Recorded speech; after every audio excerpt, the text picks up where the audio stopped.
friends, welcome back to this online lecture series on structural failures and repair process.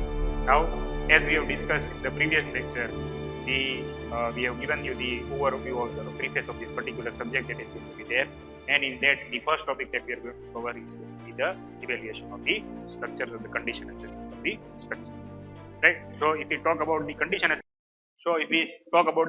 assessment of the structure or the evaluation of the structure, then in today's time it has become very important to provide a viable solution for any kind of construction failure that is going to take place.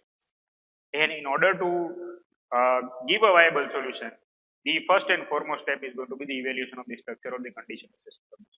Because until and unless you are able to identify the correct reason behind this failure, then until then you cannot provide a suitable solution.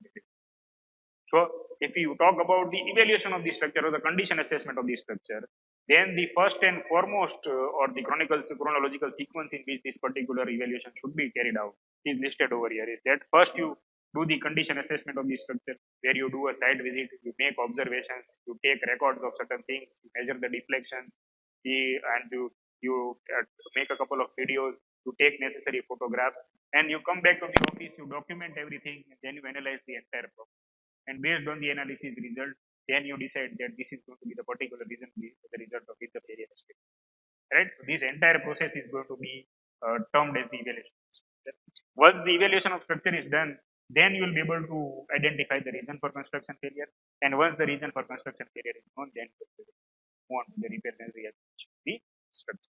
So if we talk about the evaluation of the structure, then evaluation of the structure is going to be done based on certain objectives. Now, what can be these objectives wherein the evaluation of structure will come in? So, here four major objectives are listed under the category of the evaluation of the structure. If you look at these objectives one by one, then the first objective is to determine the feasibility of changing the use of the structure. For example, a building is going to be a residential building. Now, due to some reason, the residential building is converted into a commercial building, or it is converted into a hospital building, which is also known as an institution. So as a result of that, when you are going to change from residential to institutional building, then as per the provisions of IS code, the live load criteria will change, the dead load criteria will change. Along with that, the importance factor that you are going to consider for seismic design will also change. For example, the present IS code is telling that for residential building up to 200 people, the importance factor value has to be taken as 1. But if the same building is an institutional building, then the importance factor has to be taken as 1. Right? So whenever these kind of any modifications are there, where the occupant is changed, and as a result of that, the utility of the building is also changing, then as a result of that, the evaluation of structure will come. Along not only about the change of use of the structure, but if the enlargement of the structure is also there, right? If enlargement of the structure is also there, therein also that case it needs to be checked whether the building is sufficient enough to resist the new forces that are going to be added up. Because when you are going to enlarge the building, the mass of the building is going to increase, and when the mass of the building is going to increase, then inertia forces are also going to increase, right? So as a result of that, the first objective where the evaluation of structure is going to be coming into picture is the change to determine the feasibility of change in the use of the structure. Then the second objective is to determine the structural adequacy and integrity of the structure. That is, whether this particular structure is capable of taking the necessary load which is likely to be coming on it or not. Right? So, in that particular case, you need to check the design of the structural elements, important structural elements, based on which you can evaluate the adequacy of the design. And once, if it is okay, then only then it can be further brought into the function. Otherwise, you need to make necessary modification, and then only occupy the building. Right? So that is going to be the second objective. And the third objective is to evaluate the structural problems or the distress that is going to be created in the building due to several reasons. Now, when you talk about distress, then as we have seen in the first slide of construction failure, there are several reasons due to which construction failure. Similarly, when you talk about distress in the structure, then there are several reasons due to which the distress also will. What are these reasons? First, the foremost reason that we can take example in case of structural stresses is that the overloading of the structure or premature loading that we have discussed in the first first lecture. Along with that, if there is exposure condition also need to be taken, whether the exposure condition is mild, moderate, severe, that also needs to be checked. Extreme and very severe, that also needs to be checked.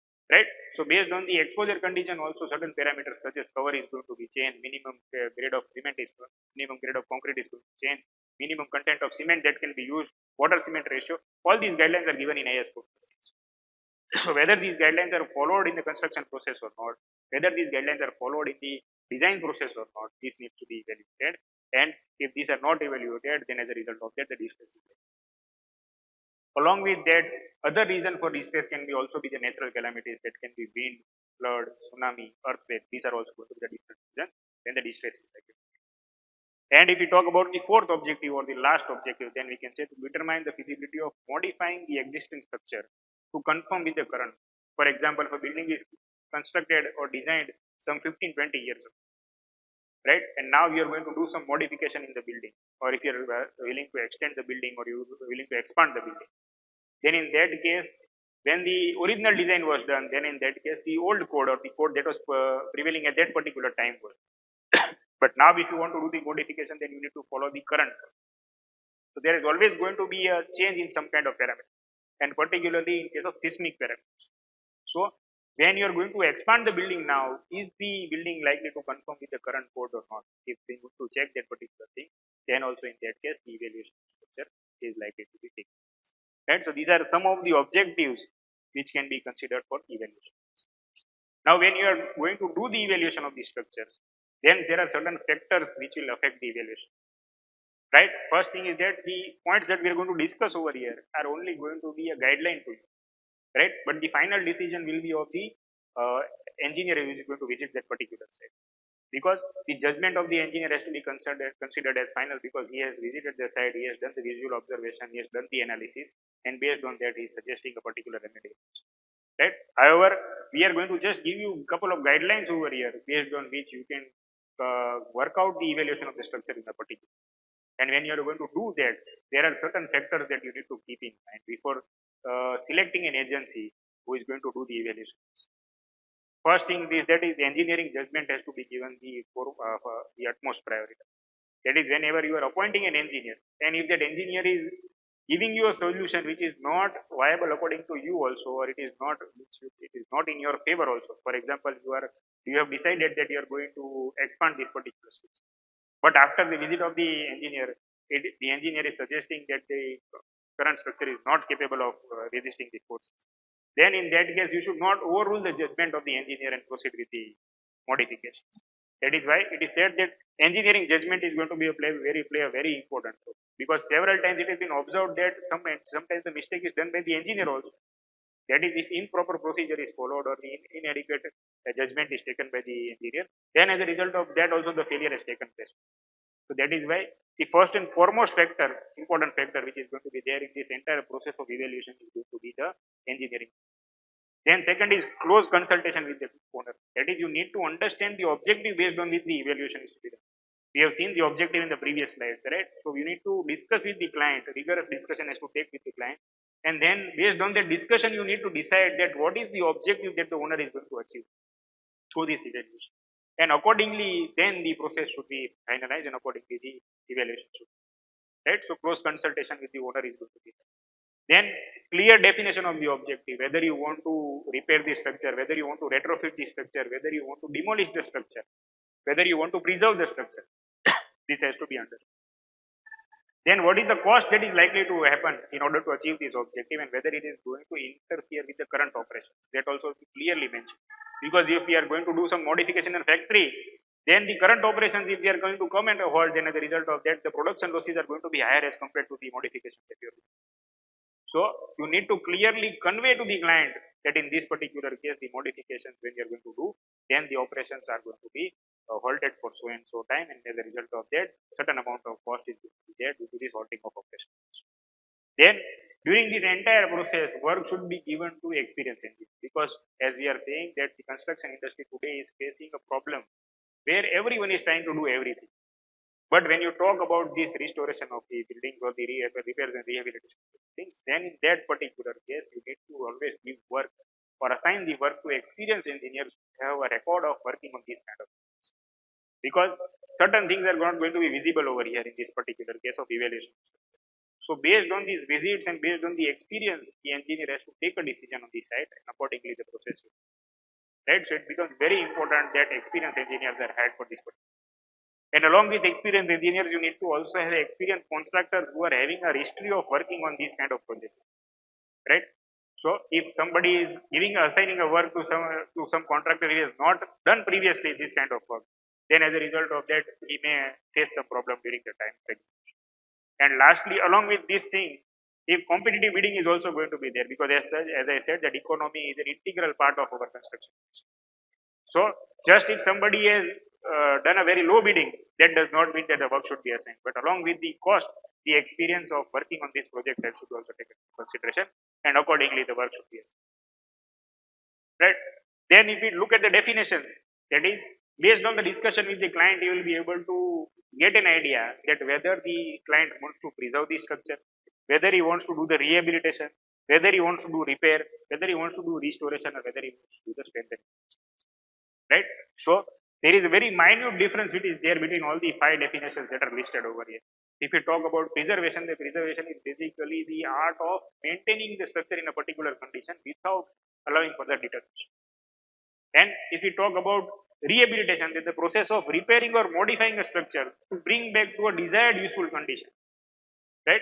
That particular process is going to be known as the rehabilitation. And lastly, if I talk about strengthening, the strengthening is basically increasing the load carrying capacity of the structural elements in order to ensure that they are capable of resisting the loads that are likely to be. So whether what is the ultimate objective, that can be only inferred after continuous or rigorous discussion with the client. And once you discuss with the client, then you will get an idea about what actually the client wants or what is actual objective. And once you are getting an idea, then you can see these 5 definitions, and based on these 5 definitions, you can select a particular, whether he wants to preserve the structure, whether he wants to repair the structure, or whether he wants to do the strengthening. Right? So understanding of these 5 definitions is also very important. And if we look at the stages of evaluation in the sequence in which the evaluation should be done, then the first stage of the evaluation is the preliminary investigation, where the initial site visit is done and certain things are observed, and you check whether the actual objective that is proposed by the client is feasible or not, right? Then the second stage is detailed investigation, where if you feel that the feasibility is there to go ahead and investigate further and then recommend a solution, then you go to the next step, which is detailed investigation. After detailed investigation, you do the work of documentation. Then after documentation, if you feel that certain types of tests need to be carried out in order to ensure the strength of the materials that are already used in the building, then in that case, the field observation and condition survey comes into picture. Then along with that, the sampling criteria comes into picture. After the sampling criteria, the evaluation part, that is the structural evaluation and the material evaluation comes in. And based on all these 6 steps, finally you prepare a report wherein you conclude whether this particular objective that is set by the client is achievable or not, what is the cost that is going to incur, what is the duration that is going to happen, and what are the complications that are likely to occur during the course. Right? And you discuss these things in detail with the client, you submit your report, and once everything is finalized, then you select an experienced engineer and an experienced contractor to carry out the site.